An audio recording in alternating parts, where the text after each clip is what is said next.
नमस्कार दर्शक और श्रोतागण, हिंदी कहानी के इस नए वीडियो में आपका स्वागत है।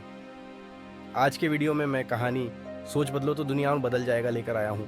कहानी को अंत तक सुनकर साथ दीजिएगा। रामपुर गांव के पास एक सुंदर जंगल था, जहाँ एक छोटा सा गांव बसा हुआ था। इस गांव में रोहित नाम का एक युवा लड़का रहता था। वह बहुत मेहनती और ईमानदार था, लेकिन एक आदत उसे हमेशा दुखी रखती थी। वह लगातार दूसरों से अपनी तुलना करता रहता था। जब भी वह अपने दोस्त रोहन को देखता, जो हमेशा कक्षा में प्रथम आता था, तो वह सोचता, काश मैं भी उतना ही बुद्धिमान होता। जब भी वह अपने पड़ोसी सागर को देखता, जो बहुत अमीर था, तो वह सोचता, काश मेरे पास भी इतनी दौलत होती। यहाँ तक कि जब वह किसी को तेज दौड़ते हुए देखता, तो वह सोचता, काश मैं भी इतना तेज दौड़ पाता। उसका जीवन धीरे धीरे निराशा में डूबने लगा। वह अपनी पढ़ाई पर ध्यान नहीं दे पाता था और काम में भी उसकी रुचि कम होती जा रही थी। उसे लगता था कि वह कभी भी उन लोगों जितना सफल नहीं हो पाएगा जिनसे वह लगातार अपनी तुलना करता था। एक दिन गांव में एक प्रसिद्ध साधु बाबा जी आए। वे लोगों को जीवन के सत्यों के बारे में ज्ञान देने के लिए जाने जाते थे। रोहित ने सुना कि साधु बाबा जी बहुत ज्ञानी हैं, इसलिए उनके पास गया और रोहित ने अपनी समस्या बताई। साधु बाबा जी, मैं बहुत मेहनत करता हूँ, लेकिन जब भी मैं किसी को मुझसे बेहतर देखता हूँ तो मुझे दुख होता है। मुझे लगता है कि मैं कभी भी उनकी तरह नहीं बन पाऊंगा। कृपया इस समस्या से छुटकारा पाने में मेरी मदद करें। साधु बाबा जी मुस्कुराए और बोले, कल सुबह गांव के सबसे पुराने पेड़ के पास आना। तुम्हें तुम्हारे प्रश्न का उत्तर वहीं मिलेगा।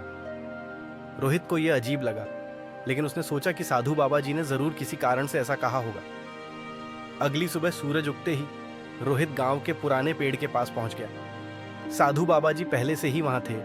उन्होंने रोहित से कहा, ध्यान से इस जंगल को देखो, तुम्हें क्या दिखाई देता है। रोहित ने चारों ओर देखा और कहा, साधु बाबा जी, यहाँ अलग अलग तरह के पेड़ हैं। कुछ बहुत ऊंचे हैं, कुछ छोटे हैं, कुछ में बहुत सारे फल हैं, जबकि कुछ में नहीं है। साधु बाबा जी मुस्कुराए और कहा, यस, अब कल्पना करो कि अगर ये आम का पेड़ नारियल के पेड़ से अपनी तुलना करने लगे और शिकायत करे कि वह उतना ऊंचा क्यों नहीं है, और अगर नारियल का पेड़ शिकायत करे कि उसमें आम के पेड़ जैसे मीठे फल क्यों नहीं लगते, तो क्या ये समझदारी की बात होगी?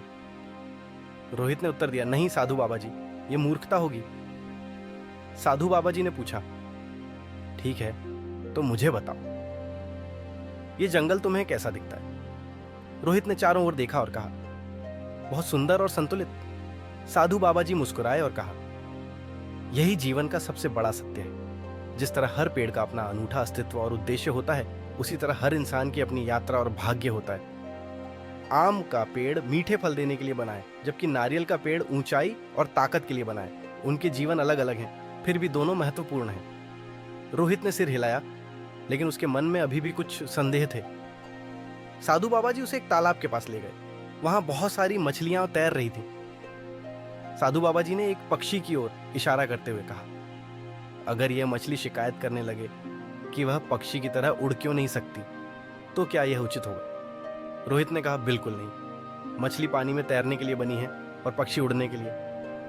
साधु बाबा जी ने कहा, तो फिर तुम किसी और की तरह क्यों बनना चाहते हो? तुम्हारी यात्रा तुम्हारी अपनी है।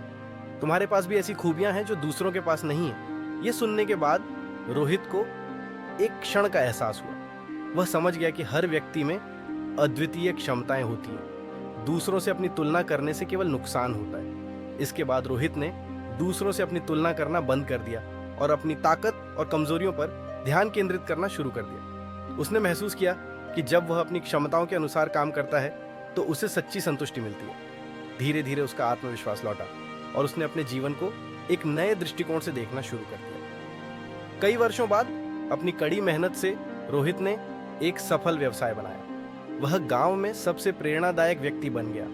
जब भी कोई उससे उसकी सफलता का रहस्य पूछता, तो वह बस मुस्कुरा देता और कहता, कभी भी दूसरों से अपनी तुलना मत करो। अगर एक मछली उड़ने की कोशिश करेगी तो वह हमेशा असफल रहेगी, लेकिन अगर वह अपने तैरने के कौशल को निखारेगी तो वह पूरे महासागर पर राज कर सकती है। दूसरों से अपनी तुलना करना ऐसा है जैसे सूरज और चांद से एक ही समय में चमकने की उम्मीद करना। दोनों का अपना स्थान है और दोनों अपने समय पर चमकते हैं। अपनी यात्रा पर ध्यान केंद्रित करो, अपनी ताकत को पहचानो और सफलता का अपना रास्ता बनाओ। दोस्तों, ये कहानी कैसी लगी? कृपया कमेंट में जरूर बताएं। आज के लिए कहानी समाप्त हुई। कल फिर एक नई कहानी के साथ उपस्थित होने का वादा करते हुए आज के लिए मैं कथावाचक अनु ब्रदर्स विदा लेती हूँ। नमस्कार।